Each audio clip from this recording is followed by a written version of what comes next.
steps aside as CEO and chairman of World Wrestling Entertainment, also known as WWE, while a misconduct probe takes place. So for years, Vince has been the #1 material risk of the WWE stock. That's been something, obviously it has been something that's been happening to McMahon. Today, the stock is actually down relative to a rather green day in the market. The investigation has reportedly uncovered other non-disclosure agreements by former WWE employees claiming misconduct, but not only on McMahon, but also head of talent relations, John Laurinaitis. The Wall Street Journal reported that he allegedly paid $3 million in hush money to a former employee whom he had an affair. The board, according to the report, found that McMahon has used his personal funds to pay for it and not WWE money. But the board released a joint press release that stated McMahon will retain his role and responsibilities related to WWE's creative content during this period. So I'm a big wrestling fan. I was a big wrestling fan growing up, guys. I don't know if you guys were. This is obviously a big story because Vince McMahon is synonymous with WWE. He's been there for over 30 years as the head, I believe. And so this story is a lot less to uncover on this story, but we'll have to watch it very, very closely. Yeah. I mean, spicy take, he'll be fine. How many leaders do we see have like these situations happen and these dramas happen and nothing really happens to them? I would like for some retribution, obviously, and we'll see what ends up, unfolding from this. But I also didn't know that WWE was that much relevant these days. I loved it growing up. Yeah, I'm gonna give you guys some numbers here. So Vince McMahon, so WWE as a company, I'm pulling it up right now on my computer, $4.5 billion company. Pretty surprising to me. Did $333 million in revenue last quarter. Their stock is up. Get this, their stock is up 23% this year, which is crazy because the S&P is down like double digits this year. So the fact that the WWE their stock is up this year is also surprising. Vince, I mean, he's the face of the company, right? Like he is the face of the company. He's been running it for 30 years. And he is what Callie, our good friend Callie Cox described a couple weeks ago. He's the key man. WWE, Vince McMahon is the key man risk for WWE, meaning if something happens to him, what's going to happen to the future of WWE? People talk about Elon Musk the same way as well. So it's going to be interesting to see what happens next. I didn't even know all this stuff was happening, to be honest. I'm not a big WWE fan anymore. I used to, like you guys, I used to watch it back in the day. Shout out to The Undertaker and all, like the crew Rock. back in the day. The Rock, of course, Stone Cold Steve Austin. Yeah, Stone Cold was amazing with that. Oh, shoot, I almost knocked over. The kids these days don't know the phrase like, "Can you smell what the Rock is cooking?" Yes. And the Stone Cold Stunner. Oh my God. Good time. I mean, exactly. But they're still a huge deal. I mean, this is a big company. And now with Vince gone and Stephanie McMahon, his daughter, taking over, I guess we'll see what happens. And maybe like nothing happens and this is all just to get press and like Vince comes back and as the lead in like 3 years, who knows? I actually think I've heard of Stephanie and WWE had like a spin-off show about like their female wrestlers that I used to watch years ago. And I remember her, Divas. Yes. Oh my gosh, I love that show. Anyway, and so she's like been well groomed, right, to take on this. So, standing in the place, maybe she'll take it on permanently and the company will be better off. You never know. Before we move on, how old do you guys think Vince McMahon is? I have it up right here. I did not expect this. I think I saw it in the reports. I won't say. I'll let Nicole guess. I think I remember what it was. I don't know. I'm like, okay, so maybe he's like younger than we think because you're surprised.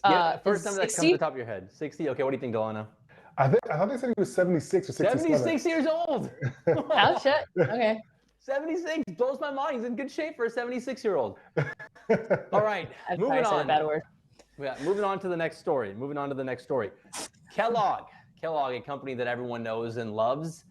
Iconic company is going to separate into 3 independently publicly traded companies. They just thought they didn't want everything under one roof anymore. They're going to separate into 3 different companies. One company is going to be for the snacks. We're talking about the Pringles, the Cheez-Its, the Pop-Tarts. Another company is going to be for the Fruit Loops, the cereals, the Fruit Loops, the Special K's who nobody eats, and Rice Krispies. I'm pretty sure like Special K's are like fake healthy. Like they seem healthy, but there's so much sugar in there. Heart healthy. Yeah, it's I think it's all BS. But anyway, Special K's and Rice Krispies, the healthiest snack of all time. And then they're also going to have a plant-based business, which not much detail on that one, but I wonder if they're going to be trying to compete with the Beyond Burgers and the Impossible Burgers of the world. Not much details on that, but we do know that they're going to split into 3 companies. It's going to be completed by the end of 2023 because I imagine there's a lot of paperwork to split a company into 3. It's all going to be publicly traded, so you'll be able to buy these companies' stocks. Check out eToro. I think that's interesting. I wonder why they're doing it. Maybe they want to have more efficiencies and whatnot, but it's going to be happening next year.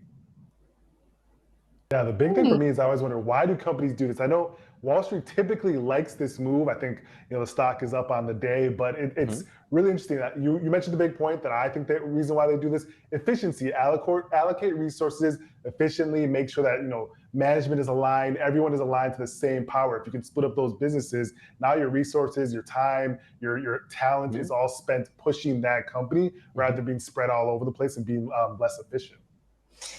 Yeah, I'm actually surprised. You think in a market like this is actually the time to more so consolidate as opposed to split out? This is like the opposite move of what typically happens. So I don't know. I guess food business is strong. People be snacking. Why not try to make more money by separating, I guess?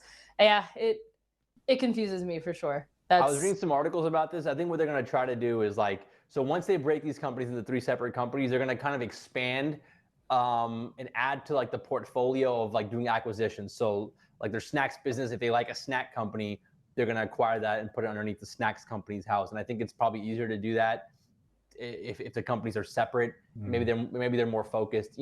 I don't know. We're just speculating here. As long as it doesn't change any taste or doesn't affect my snacking, I don't really care. Right. As long as that stays the same.